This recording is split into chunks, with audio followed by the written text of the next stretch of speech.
Hello guys, ഇന്നത്തെ വാർത്തകൾ എന്തൊക്കെ നോക്കാം. നമുക്ക് കിട്ടിയുള്ള പത്രങ്ങള് മാതൃഭൂമി, മനോരമ, മാധ്യമം, സിറാജ്, സുപ്രഭാതം, ദേശാഭിമാനി, ഇത്രയും പത്രങ്ങളാണുള്ളത്. അപ്പൊ ഇതിലെ വാർത്തകൾ, ഇന്നത്തെ പ്രധാനപ്പെട്ട വാർത്തകൾ എന്തൊക്കെയാ നോക്കാം. എനിക്ക് ചന്ദ്രയ്ക്കും കേരള കൗമുദിക്ക് കിട്ടാനുണ്ടായിരുന്നു, കിട്ടില്ല. ഓക്കെ, നമുക്ക് ഫസ്റ്റ് ദേശാഭിമാനി എടുക്കാം. ദേശാഭിമാനിയുടെ പ്രധാനപ്പെട്ട വാർത്ത, ഫസ്റ്റ് ഇന്നത്തെ ഡേറ്റ് 25 സെപ്റ്റംബർ 2024. ഓക്കെ, അപ്പൊ ഇന്നത്തെ പ്രധാനപ്പെട്ട വാർത്ത എന്ന് പറഞ്ഞാൽ നമ്മുടെ ദേശാഭിമാനി കൊടുത്തിരിക്കുന്ന ഫസ്റ്റ് പേജ് ഇതാണ്.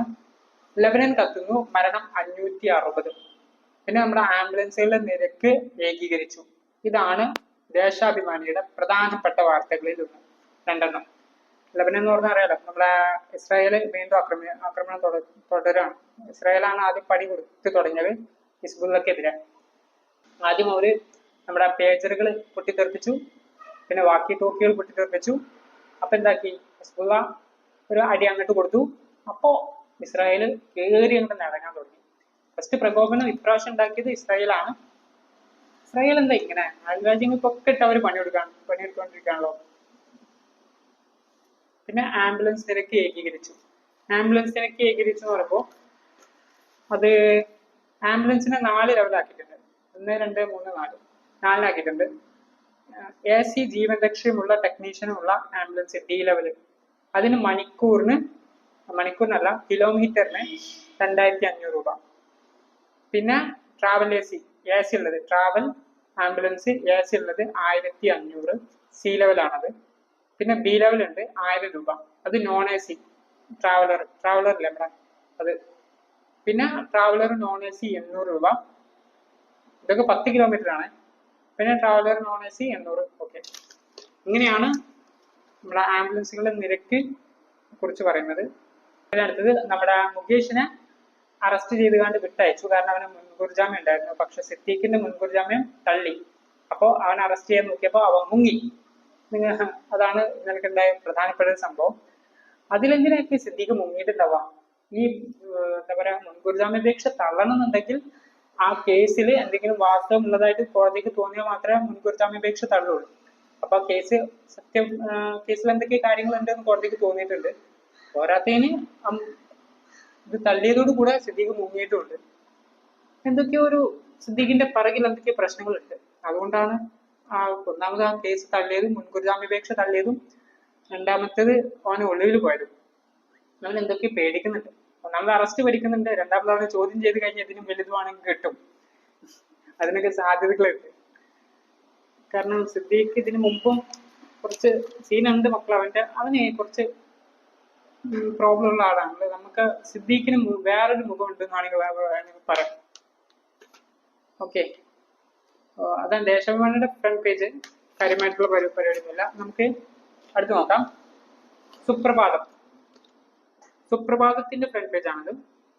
അതിൽ ലബനൻ ഇസ്രായേൽ കൂട്ടക്കുരുതി തുടരുന്നു, മരണം 558. അതാണ് അവരുടെ മെയിൻ ഹെഡിങ്. രണ്ടാമത്തേത് ലൈംഗിക പീഡന കേസിനാണ് സുപ്രഭാതം കൊടുത്തിരിക്കുന്നത്. ഒളിവിൽ അറസ്റ്റ് ആര്? മുകേഷ്. ഒളിവിൽ സിദ്ദീഖ്.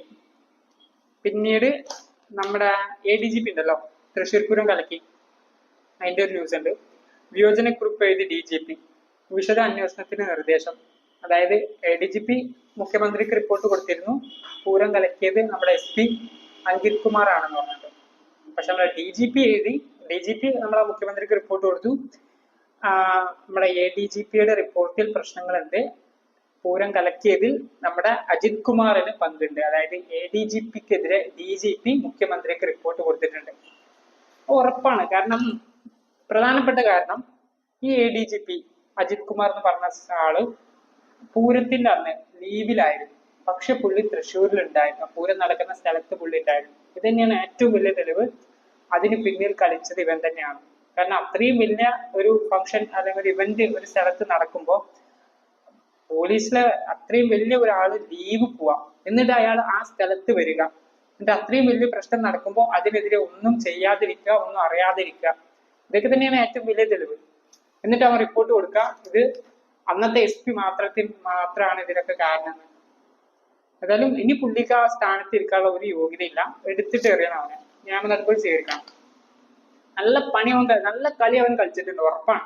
നമ്മുടെ ഈ അജിത് കുമാർ അവനെ നമ്മൾ വിചാരിച്ച പോലെയല്ല, കുറച്ച് പ്രൊഫഷണൽ ഉണ്ടാണ്.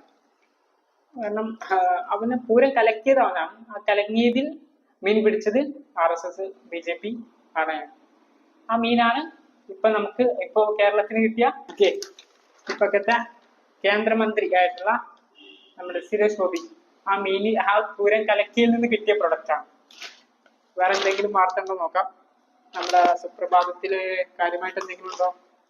ആംബുലൻസുകളുടെ നിരക്ക്, അത് ഇതിന് 2ാമത്തെ പേജിലുണ്ട്. ജില്ലയ്ക്ക് ജനറൽ ആശുപത്രി നഷ്ടമാകും.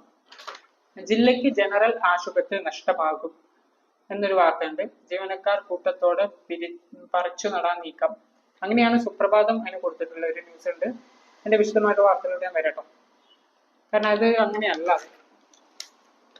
അത് നമ്മളെ ഈ ഒരു ന്യൂസ് ഞാൻ പറഞ്ഞുതരാം. പിന്നെ സിറാജിൽ കൊടുത്തിരിക്കുന്നത് വംശഹത്യ 2.0. അതായത് ഗാസ ഫലസ്തീൻ അവർ തീരുമാനമാക്കിയല്ലോ, ഇനി അടുത്ത ലബനോണാണ്. ഇതിൽ മരണസംഖ്യ ഒന്നും കൊടുത്തിട്ടില്ല.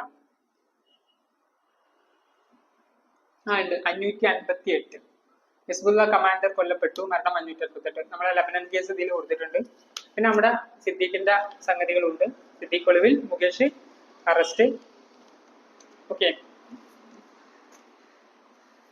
പിന്നെ നമ്മുടെ വിചാരണ ഡിസംബർ 2 തുടങ്ങും. നമ്മുടെ KM ബഷീറിന്റെ കൊലപാതകം, കാറടിച്ചുകാണ്ട് KM ബഷീർ പത്രപ്രവർത്തകനെ നമ്മുടെ കളക്ടർ വെങ്കിട്ടരാമൻ ഒരു കേസിലായിരുന്നു, അതിന്റെ സംഗതി. ഇനി മാധ്യമം നമുക്ക് നോക്കാം. മാധ്യമത്തിന്റെ ഫസ്റ്റ് പേജാണത്. ലബനൻ കൂട്ടക്കുരുതി തുടരുന്നു, ഇസ്രായേൽ. അതാണ് മാധ്യമത്തിന്റെ ഫസ്റ്റ് പേജ്. മരണം 569. ഇതിൽ മരണത്തിന്റെ കണക്കിൽ എല്ലാ പത്രങ്ങളിലും കുറച്ച് ഡിഫറൻസ് ഉണ്ട്. മാധ്യമം കൊടുത്തിരിക്കുന്നത് 569, 558, 560. അങ്ങനെയൊക്കെയാണ് ഓരോ പത്രങ്ങളും കൊടുത്തിട്ടുള്ളത്. യുദ്ധത്തിൽ സസ്പെൻസ് ആൻഡ് ഇന്റർവെൽ, അങ്ങനെയാണ് നമ്മുടെ അറസ്റ്റിനെ നമ്മളെ മാധ്യമം വിശേഷിപ്പിച്ചിട്ടുള്ളത്. അത് അറസ്റ്റ് ആൻഡ് ഇന്റർവെൽ, അതായത് ക്ലൈമാക്സിനെയും ബാക്കിയാണെന്നല്ല അതിന്റെ അർത്ഥം. ക്ലൈമാക്സ് എന്തായിരിക്കും? ക്ലൈമാക്സ് എന്താ? സിദ്ദീഖിനെ അറസ്റ്റ് തന്നെ ആയിരിക്കും. സിദ്ദീഖ് ഒളിവിലാണല്ലോ, അങ്ങനെ പിടിക്കണ്ടേ. പിന്നെ വിശദ അന്വേഷണത്തിന് ശുപാർശ, അതാണ് മാധ്യമം നമ്മുടെ DGP കൊടുത്ത കുറിപ്പിൽ കുറിച്ച് പറഞ്ഞിട്ടുള്ളത്. പിന്നെ CBI അന്വേഷണമില്ല, ഷുഹൈബ് വധം, അങ്ങനെ സംഗതിയുണ്ട്. മാധ്യമത്തിന്റെ കാര്യങ്ങളാണ്. പിന്നെ എങ്ങനെയാണ് 100ഓളം SFI പ്രവർത്തകർക്കെതിരെ കേസ്. 100ഓളം SFI പ്രവർത്തകർക്കെതിരെ കേസ്. ഈ സംഗതി നമ്മുടെ ദേശാഭിമാനിയിൽ എങ്ങനെ കൊടുത്തിരിക്കുന്നത് അതുപോലെ ഒരു കാര്യം കാണിച്ചാൽ, മാധ്യമത്തിൽ കൊടുത്തിരിക്കുന്നത് 100ഓളം SFI പ്രവർത്തകർക്കെതിരെ കേസ് എന്നാണ്. പക്ഷെ ദേശാഭിമാനിയിൽ ഈ വാർത്ത ഉണ്ട്, പക്ഷെ അതിൽ ചെറിയൊരു ഡിഫറൻസ് ഉണ്ട്. അവിടെ കാലിക്കറ്റിൽ ലീഗ് സംഘടന നേതാവിന്റെ നിയമനത്തിലും ദുരൂഹത. അതെ, കാലിക്കറ്റ് യൂണിവേഴ്സിറ്റിയിൽ എന്തൊരു ഇഷ്യൂ ഉണ്ട് അവന്റെ ക്യാമ്പസിൽ. പക്ഷെ അത് ദേശാഭിമാനി കൊടുത്തിരിക്കുന്നത് കാലിക്കറ്റിൽ ലീഗ് സംഘടന നേതാവിന്റെ നിയമനത്തിലും ദുരൂഹത. നമ്മുടെ മാധ്യമം കൊടുത്തിരിക്കുന്നത് SFI പ്രവർത്തകർക്കെതിരെ കേസ് എന്നുള്ളതാണ്. അപ്പൊ അതിനൊരു കാര്യം ഉറപ്പാണ്, SFIയും ലീഗുമാണ് അവിടെ അടിപ്പം നടന്നുകൊണ്ടിരിക്കുന്നത്. SFIക്ക് പിന്നെ ആരെങ്കിലും കയറ്റി അടിച്ചാൽ മതി, എന്തെങ്കിലും ആരെങ്കിലും കൂട്ടി തല്ലുണ്ടാക്കിയാൽ മതി, അല്ലെങ്കിൽ അവർ അടി ഉണ്ടാക്കേണ്ട റീസൺ അവരുണ്ടാക്കും. വേറെ എന്തെങ്കിലും വാർത്തകളുണ്ടോ? ആതുര സേവനത്തിന് കത്രിക. അങ്ങനെയാണ്. മഞ്ചേരി ജനറൽ ആശുപത്രി ഇല്ലാതാവുന്നു, ഡോക്ടർമാരെ മാറ്റാൻ നീക്കം, ആതുര സേവനത്തിന് നീക്കം. അങ്ങനെയാണ് മാധ്യമത്തിൽ ആ ന്യൂസ് കൊടുത്തിരിക്കുന്നത്. 52 ഡോക്ടർമാരെയും പാരാമെഡിക്കൽ സ്റ്റാഫിനെയും പുനർവിന്യസിക്കാനുള്ള നടപടി പുരോഗമിക്കുന്നു. അതിന്റെ സംഗതി എന്നറിയാം, നമ്മൾ മഞ്ചേരി മെഡിക്കൽ കോളേജ് ഉണ്ടല്ലോ, അതേ ക്യാമ്പസ് തന്നെയാണ് മഞ്ചേരി ജനറൽ ആശുപത്രി പ്രവർത്തിക്കുന്നത്. അപ്പൊ അവിടുത്തെ ജനറൽ ആശുപത്രിയിലെ സ്റ്റാഫുകളെ, അതായത് ഡോക്ടേഴ്സിനെയും പാരാമെഡിക്കൽ സ്റ്റാഫിനെയും ഒക്കെ മറ്റ് ജില്ലകളിലെ മറ്റ് ജില്ലാ ഹോസ്പിറ്റലിലോട്ടും താലൂക്ക് ഹോസ്പിറ്റലിലോട്ടും മാറ്റാം. കാരണം എങ്ങനെ ചെയ്യുമ്പോൾ മാത്രമേ അവിടുത്തെ മെഡിക്കൽ കോളേജിന് സുഗമമായിട്ട് പ്രവർത്തിക്കാൻ പറ്റുള്ളൂ. അവർക്ക് കൂടുതൽ അധികാരം കാര്യങ്ങളൊക്കെ കിട്ടാൻ വേണ്ടിയിട്ടാണത്. അത് ജനങ്ങളെ ഡയറക്റ്റ് ആയിട്ട് ബാധിക്കുമോ സാധ്യതയില്ല, കാരണം അവിടെ മെഡിക്കൽ കോളേജ് ഉണ്ട്. നമ്മുടെ ജനറൽ ഹോസ്പിറ്റലിലെ സ്റ്റാഫുകളെയാണ് മാറ്റുന്നത്. അതിനിപ്പോ വല്ല ഇന്റേണൽ പൊളിറ്റിക്സിന്റെ കളികളായിരിക്കാം ചിലപ്പോ, അതിന് സാധ്യതയുണ്ട്. രണ്ടാമത്തത് മനോരമ. മനോരമയിൽ എന്തൊക്കെ വാർത്തകൾ നോക്കാം. പീഡന കേസുകൾ നടപടിയുമായി കോടതിയും പോലീസും എന്നാണ് കൊടുത്തിരിക്കുന്നത് ആ വാർത്ത. പിന്നത്തത് ADGPക്ക് വീഴ്ച എന്ന DGP. ADGPക്ക് വീഴ്ച എന്ന DGP. പൂരം നടത്തിപ്പ് വിശദ അന്വേഷണത്തിന് ശുപാർശ. അങ്ങനെയാണ് ആ വാർത്ത കൊടുത്തിരിക്കുന്നത്. ADGPന്റെ പേരും ഫോട്ടോ ഉണ്ട് ഇതില്. അതെ, DGPയുടെ ഫോട്ടോ പേരും photo. S Darvesh Sahib. S Darvesh Sahib. ഇത് നന്നായി. ADGPന്റെ അടുത്ത് വരികയാണ്, ഞാൻ പറഞ്ഞില്ല അവന് പ്രോബ്ലം ആണ്. പിന്നെ ഡോക്ടർമാരുടെയും ജീവനക്കാരുടെയും സ്ഥലം മാറ്റാൻ നടപടി തുടങ്ങി. അങ്ങനെയാണ് ഇതിൽ വാർത്ത കൊടുത്തിരിക്കുന്നത്.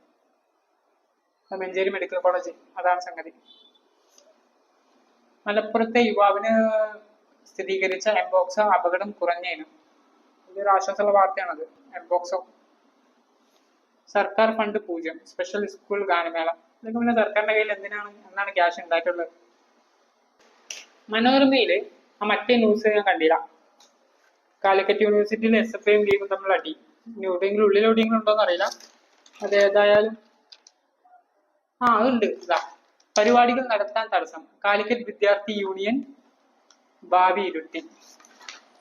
ഇതാണ് പ്രോബ്ലം. പരിപാടികൾ നടത്താൻ തടസ്സം. കാലിക്കറ്റ് വിദ്യാർത്ഥി യൂണിയന്റെ ഭാവി ഇരുട്ടിൽ. അപ്പൊ പ്രശ്നം അതാണ്. എന്തോ പരിപാടി നടത്താൻ ഫുള്ളായിട്ട് ന്യൂസ് ചെയ്യാൻ പോകുന്നില്ല. നമ്മുടെ മാതൃഭൂമി നോക്കാം. മാതൃഭൂമി കൊടുത്തിരിക്കുന്നത് ലുക്കൗട്ട് എന്നാണ്. ലുക്കൗട്ട് നമ്മുടെ സിദ്ദീഖിന്റെ ഒളിവിന്റെ കാര്യം. പിന്നെ മുകേഷിനെ അറസ്റ്റ് ചെയ്ത് വിട്ടയച്ചു. പിന്നെ ഹിസ്ബുള്ള കമാൻഡറെ വധിച്ചു, മരണം 558. ഇങ്ങനെയാണ് കൊടുത്തിരിക്കുന്നത്. പക്ഷെ മാതൃഭൂമി നമ്മളെ ലെബനന്റെ കേസിന് അത്ര അങ്ങോട്ട് വലുതാക്കിയിട്ടില്ല, വളരെ ചെറുതാക്കിയാണ് കൊടുത്തിരിക്കുന്നത്. കാരണം ഹിസ്ബുള്ള കമാൻഡർ വധിച്ചു, അതായത് ബൈറൂത്തിന്റെ ആക്രമണത്തിന്റെ ആ വലുപ്പൊന്നും ഇതിൽ കാണിക്കുന്നില്ല. ചെറിയൊരു ഫോട്ടോ. ബൈറൂത്ത് ഇസ്രായേൽ ആക്രമണം.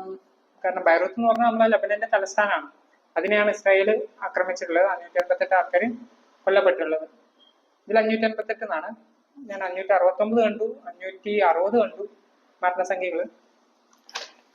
കമാൻഡർ വധിക്കാനാണോ തലസ്ഥാനത്ത് കയറി ഇത്രയും ആൾക്കാരെ തട്ടിയത്? ഹിസ്ബുള്ള എന്നുള്ളത് ഒരു ടെറർ സംഘടനയാണ്, അത് സംശയമില്ല. ഇവര് ഇസ്രായേലി ടെറർ സംഘടനകൾ എന്ന് പറഞ്ഞിട്ട് അതിന്റെ ചുറ്റുമുള്ള രാജ്യങ്ങൾ ആക്രമിച്ചുകൊണ്ടിരിക്കുകയാണ്. പണ്ട് അമേരിക്ക ചെയ്ത അതേ പരിപാടിയാണ്. അമേരിക്ക ടെററിസ്റ്റുകൾ ആക്രമിക്കുക എന്ന് പറഞ്ഞുകൊണ്ട് ഇറാഖിലും കയറി ഇറങ്ങിയിട്ടൊരു സമയം ഉണ്ടായിരുന്നു. ഇറാനിലൊക്കെ കയറി, അഫ്ഗാനിസ്ഥാനിലൊക്കെ കയറിയിട്ട് കുറെ കളികൾ കളിച്ചിട്ടുണ്ടായിരുന്നു. അതേ പരിപാടിയാണ് ഇസ്രായേലും കളിക്കുന്നത്. ടെററിസ്റ്റുകൾ ആക്രമിക്കാണ്, അവർക്കെതിരെയാണ് നടപടി എന്ന് പറഞ്ഞുകൊണ്ട് സാധാരണ ആൾക്കാരെ കൊല്ലുക, അങ്ങനത്തെ പരിപാടി. ഓക്കെ, അപ്പൊ ഇന്നത്തെ പ്രധാനപ്പെട്ട വാർത്തകൾ ഇതൊക്കെ തന്നെയാണ്. ഇന്നത്തെ പ്രധാനപ്പെട്ട വാർത്തകൾ എന്ന് പറഞ്ഞാൽ ഒന്ന് മുകേഷ് അറസ്റ്റ്, സിദ്ദീഖ് ഒളിവില്. പിന്നെ ഒരു വാർത്ത ഉണ്ട്, ഞാൻ വായിക്കാതെ വിട്ടതാണ്. സ്വർണത്തിന്റെ വില ഹൈ ലെവലാണ് മക്കളെ, പോയിക്കൊണ്ടിരിക്കുകയാണ്. പുള്ളി എയറിന്റെ അപ്പുറത്തേക്കാണ് സ്വർണത്തിന്റെ വില പോയിക്കൊണ്ടിരിക്കുന്നത്.